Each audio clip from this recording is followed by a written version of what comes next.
Alia please, माँ बिल्कुल सही कह रही हैं, तुम्हें सफाई देने की जरूरत नहीं है। पापा तुम्हें यहाँ इसलिए लेकर आए हैं क्योंकि उन्हें लगता है कि वो मेरी शादी करवा देंगे तुमसे। शादी?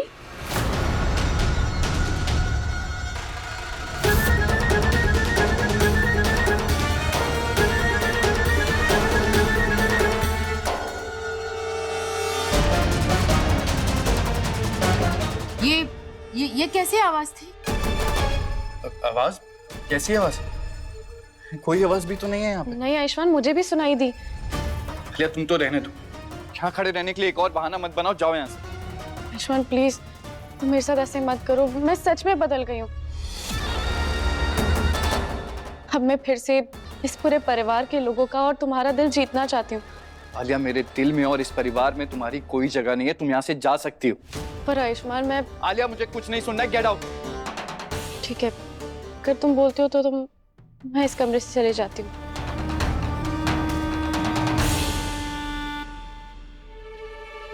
लो, अब तो कमरे के बाहर आ गई ना। तुम ही बताओ, मैं तुम्हारा भरोसा जीतने के लिए क्या कर सकती हूँ? तुम बस एक मौका दो, तुम जो बोलोगे ना मैं वो करूंगी, प्लीज। ठीक है, मेरा भरोसा जीतना चाहती हो ना तुम, तो एक काम करो, जाओ जाकर उस कुमारी को ढूंढो। अरे को?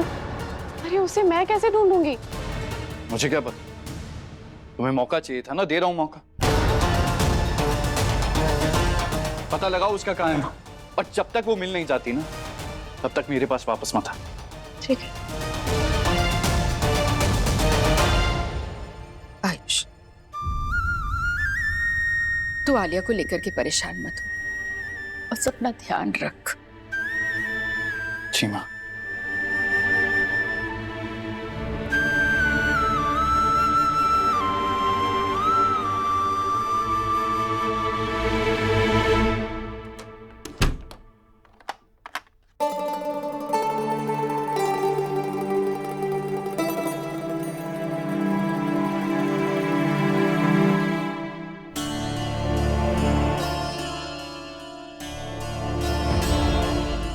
क्या हो गया?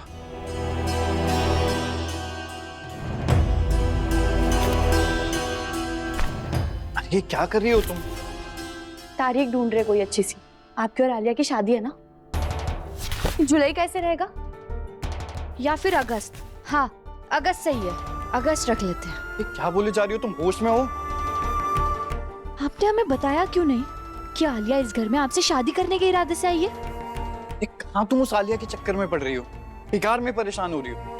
वाह डॉक्टर बाबू, आप उसको एक और मौका दे रहे भरोसा जीतने का, और हमसे कह रहे कि हम परेशान भी ना हो। सही है। कहना वो जिद पे अड़ी हुई थी, ऊपर से तुमने आवाज भी कर दी थी, और उसको भेजने के लिए कुछ ना कुछ तो बोलना पड़ेगा ना। तुम जानती नहीं हो क्या, मैं तुम्हारे सिवा किसी और लड़की के बारे में सोच भी नहीं सकता हूँ। पूछना भी मत। जानते हैं ना हम किसान की बेटी है, हल चलाना भी जानते हैं और हल निकालना। अगर हमारे अलावा उसके बारे में सोचा भी तो हम आप पे भी हल चला देंगे।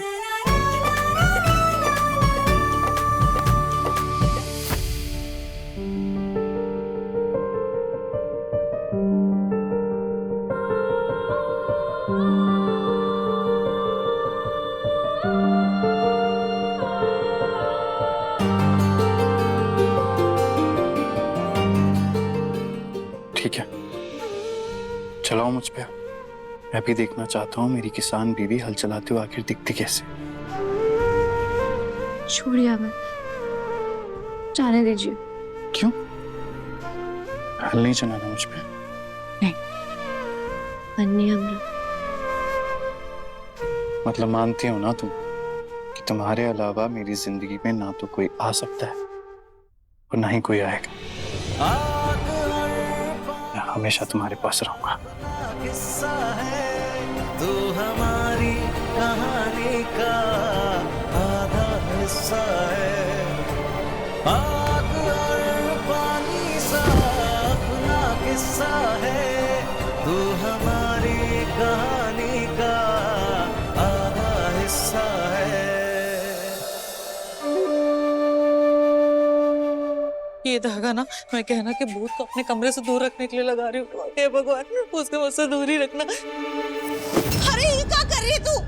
इस तरह गहना का भूत हमारे कमरे में नहीं आएगा। अरे गहना का भूत भागे या ना भागे, लेकिन उस आयुष्मान के चक्कर में ना मेरा भूत बन जाएगा। मतलब कुछ हुआ है क्या? हाँ, उसने मुझे कुमारी को ढूंढने के लिए बोला है। अरे उसे कैसे बताऊं कि मैं ही कुमारी थी? अब कहाँ से ढूंढूं उसे मैं? कहीं उसे तो इस पर शक तो नहीं हो गया ना? नहीं, उसे मुझ पे शक नहीं हो सकता। अरे क्या गारंटी है इस बात की? तू कौन जासूस आसूस है का? हाँ, जो तुझे ही कहा कुमारी को ढूंढने के लिए? मुझे नहीं पता इस आयुष्मान को मेरे ऊपर शक है या नहीं, लेकिन इस बात में अगर जरा सी भी सच्चाई है ना तो मैं कोई रिस्क नहीं ले सकती, क्योंकि अगर उसे पता चल गया ना कि मैं ही कुमारी थी तो वो कभी मेरा नहीं होगा। इसलिए अब आयुष्मान को पाने के लिए उस कुमारी का चैप्टर ना खत्म करना पड़ेगा।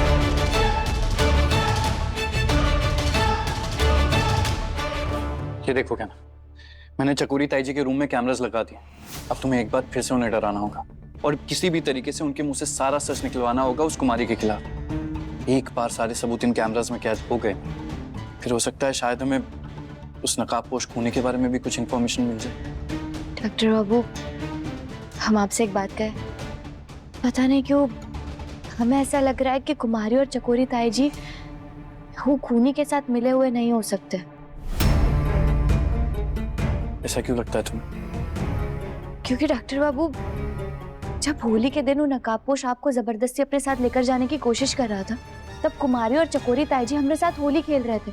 लेकिन हाँ, सोचने वाली बात ये हो सकती है कि वो नकाबपोश खूनी सिर्फ हम दोनों को चोट पहुंचाने की कोशिश काहे कर रहा है। ना हो सकता है तुम सही कह रही, पर अभी तो हम सिर्फ शक ही कर सकते हैं। और तुम देखना, यही शक हमको सच तक लेकर जाएगा। हाँ, आप सही कह रहे हैं। गहना,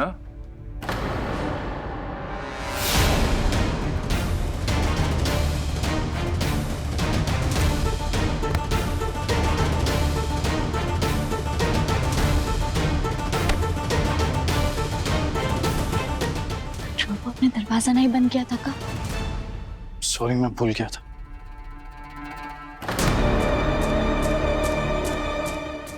नहीं अंकल, कहना कैसे हो सकती है? यहाँ तो मैं अकेला ही।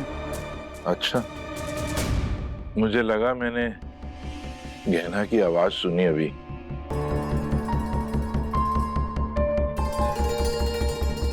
माफ करना, शायद उम्र के साथ मेरे कान बजने लग गए हैं। मरा हुआ इंसान कहीं वापस आता है क्या?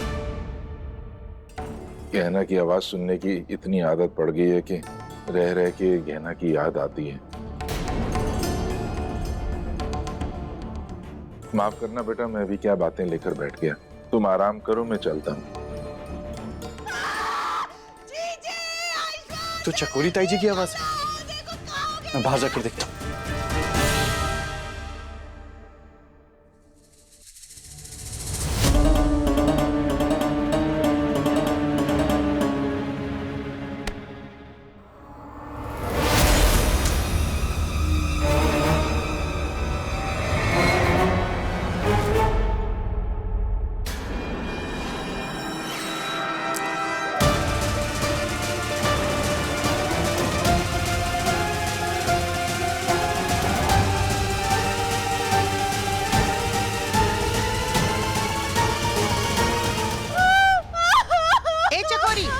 चिल्ला रही हो?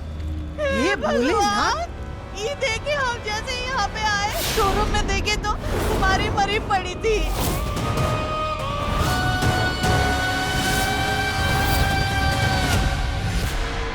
हम लोग तो इस पे शक कर रहे थे कि इसने गहना को मारा है, पर इसको तो खुद किसी ने मार दिया। देखिए कैसे मरी पड़ी है।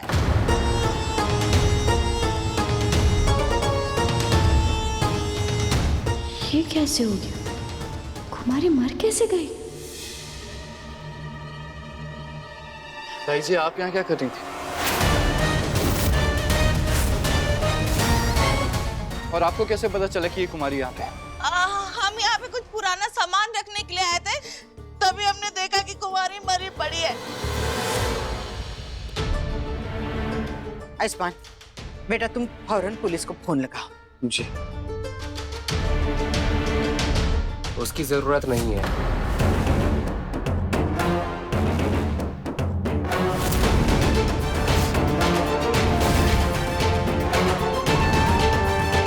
आप में से आयुष्मान कौन है? जी मैं हूँ। क्या हुआ इंस्पेक्टर साहब? मिस्टर आयुष्मान, आपको कुमारी के कत्ल के इल्जाम में गिरफ्तार किया जाता है।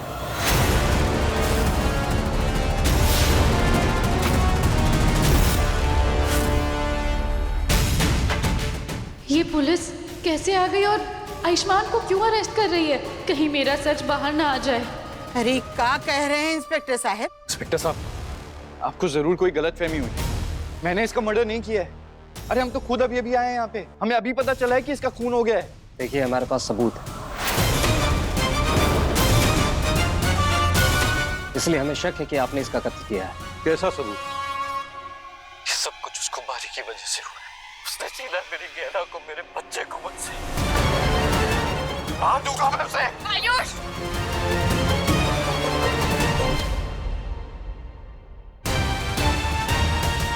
इंस्पेक्टर साहब, आयुष्मान ने ये सब इसलिए कहा क्योंकि कुमारी ने हमारी गहना को मार दिया था। आयुष्मान चाहता था कि कुमारी को पकड़ के पुलिस के हवाले कर दे ताकि उसे सजा दिलाए।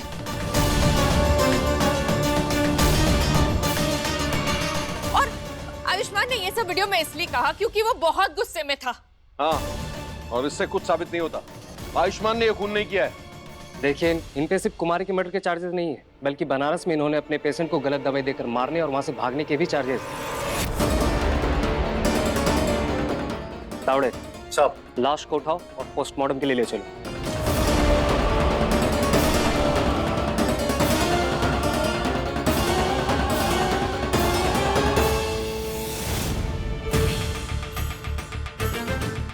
इंस्पेक्टर साहब, क्या कर रहे हैं आप? वो किसी और ने किया था, समझिए ना।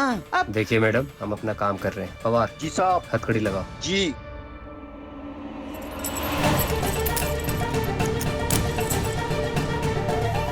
नहीं, छोड़ो मेरे आयु को, छोड़ो। कहीं नहीं लेके जाओगे। आयु कहीं नहीं जाएगा, तू छोड़ो।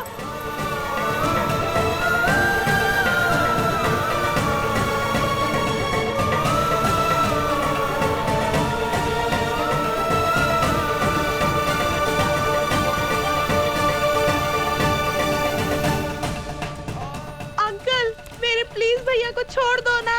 इंस्पेक्टर साहब, समझने की कोशिश कीजिए, मेरे आयुष्मान ने कुछ नहीं किया है। ये सब क्या हो रहा है डॉक्टर बाबू के साथ? जब उनको हमारी सबसे ज्यादा जरूरत है, तब हम चाह कर भी उन्हें बचा नहीं पा रहे। माँ, आप लोग परेशान मत हुई। जब मैंने कुछ गलत किया ही नहीं है तो मेरे साथ भी गलत नहीं होगा।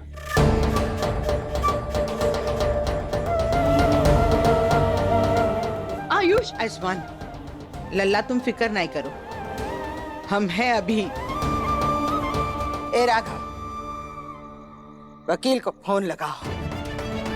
हम जमानत का इंतजाम करके जल्द ही आयुष्मान को घर लेकर आएंगे। सुबह लॉयर लेके आइए, उसके बाद बात होगी।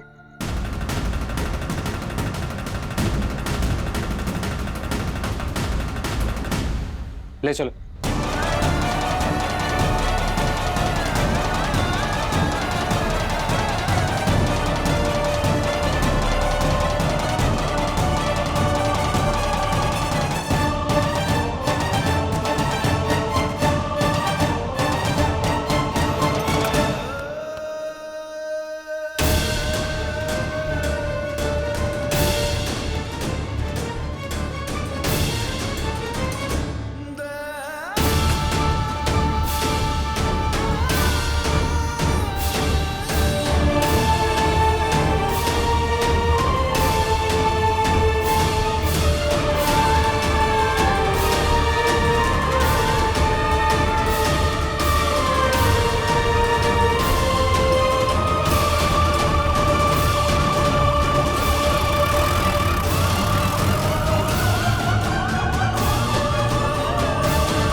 अगर इन पुलिस वालों को पता चल गया कि ये कुमारी जिंदा है, तो कहीं आयुष्मान को घर वापस भेज के हमें अंदर न कर दे। अब क्या होगा?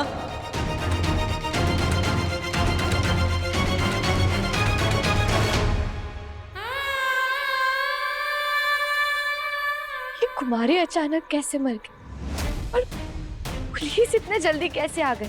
किसने बुलाया होगा उन्हें? और वो वीडियो, वो सारी बातें, वो रिकॉर्डिंग और बनारस में जो कुछ भी हुआ वो पुलिस को कैसे पता चला?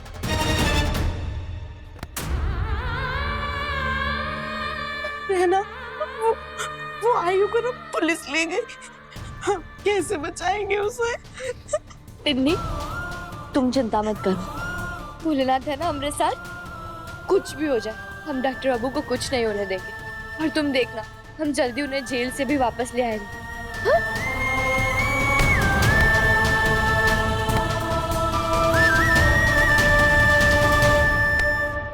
अरे वो सारे सबूत झूठे हैं, आप समझने की कोशिश कीजिए। नहीं लेकिन हेलो हेलो हेलो, ए रखा, का हुआ? का कहा वकील? दीदी अब तक 10 लॉयर से बात कर चुका हूँ, कोई हमारी हेल्प करने को तैयार ही नहीं। सबको लगता है हम ही गलत है। हे भोलेनाथ, पता नहीं किस मुसीबत में पड़ गए हम लोग। पता है किसी की बुरी नजर लग गई है हमें। पहले गहना और अब आयुष। ये सही है। जब खुद के बेटे की जान पे बन आई तो इनको बुरी नजर का ख्याल आ रहा है। मोटे मोटे आंसू निकल रहे। और हमारा बच्चा जो इतने दिन से गायब है, किसी को भी उसकी फिक्र तक है? चकोरी, का बक रही हो? दिमाग ठीक है ना तुम्हारा? जरा समय देख के तो बात किया करो। और का कह रही हो तुम? अरे इस घर में कभी बच्चों के साथ दोपन हुआ है? हमने पुलिस में रिपोर्ट लिखवाई ईशान को ढूंढने के लिए। आयुष्मान ने एड़ी चोटी का जोर लगा दिया। और तुम आइंदा से ऐसी बात की ना तो हमसे बुरा कोई नहीं होगा, समझी? आप लोग परेशान मत होइए, मैं किसी लॉयर से बात करता हूँ। कमला, आयुष्मान जल्दी आ जाएगा, तुम चिंता मत करो बहन। दीदी कैसे चिंता नहीं करूं? बच्चा है वो मेरा। एक पर एक मुसीबतें उस पर आती चली जा रही है। पहले तो गहना थी उसे बचाने के लिए, लेकिन अब तो वो भी नहीं रही।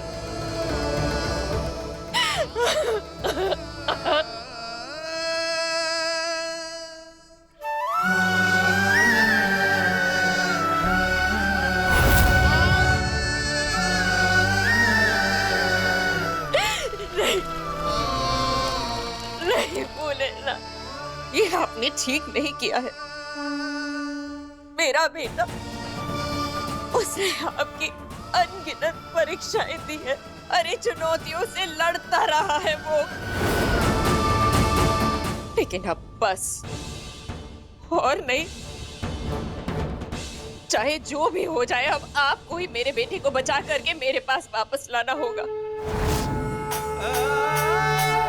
मैं वचन देती हूँ, जब तक आप मेरे बेटे को बचाकर मेरे पास वापस नहीं लेकर के आएंगे, तब तक मैं ना तो एक बूंद पानी का पीऊंगी और ना ही अन्न का एक दाना खाऊंगी। यहीं पर अपना सर पटक पटक कर अपनी जान दे दूंगी मैं। हे कमला, ये का पागलपन है, ये का बचपन है? हाँ? ऐसे भावुक होके ना वचन नहीं लेते। देखो, आयुष्मान को आने में कुछ वक्त लग सकता है, कुछ दिन लग सकते हैं, और तब तक तुम नहीं। हमारी बात सुनो, हाथ जोड़ो, भोलेनाथ जी से माफी मांगो, लो अपना वचन वापस। नहीं दीदी, अपने बेटे को बचाने के लिए जो करना पड़े मैं वो सब करूंगी। आज भोलेनाथ को एक माँ की प्रार्थना सुननी ही होगी।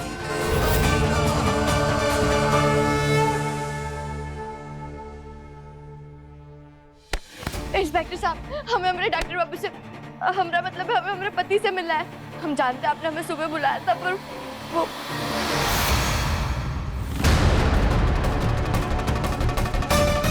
आप कौन है?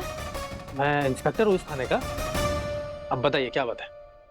वो इंस्पेक्टर साहब, कुछ देर पहले दूसरे इंस्पेक्टर साहब हमारे डॉक्टर बाबू को यहाँ गिरफ्तार करके लाए। बस हमें उनसे मिलना है। उनका नाम डॉक्टर आयुष्मान। सॉरी, लेकिन आयुष्मान नाम का तो कोई है ही नहीं यहाँ। आशा जी, आयुष्मान नाम का कोई है क्या हमारे थाने में? नहीं सर।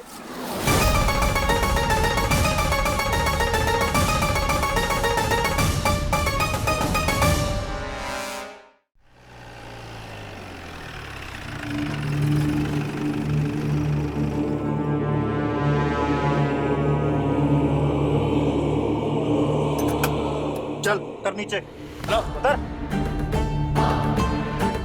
हाँ, यहाँ क्यों लेकर आया मुझे? ये कौन सी जगह है? पुलिस स्टेशन क्यों नहीं गए हम?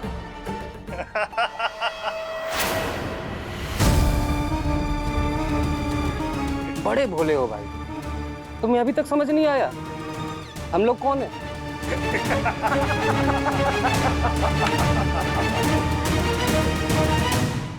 तुम लोग पुलिस नहीं, खोलो मुझे नहीं तो छोड़ूंगा नहीं मैं तुम्हें। छोड़।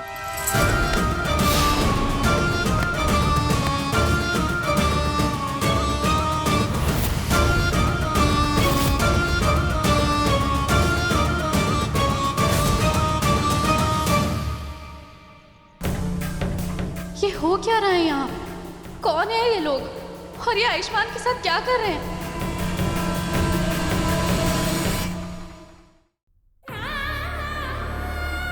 लेकिन ऐसा कैसे हो सकता है? अभी कुछ देर पहले ही पास वाली हवेली से उन्हें गिरफ्तार करके हिया लेकर आए। कहीं ऐसा तो नहीं कि कोई और पुलिस थाने में लेकर गए हो उन्हें? मैडम, इस एरिया में जो भी गिरफ्तार होता है ना, इसी थाने में आता है। हो सकता है आपको कुछ गलत जानकारी मिली हो। अब आयुष्मान नाम का यहाँ तो कोई नहीं है मैडम।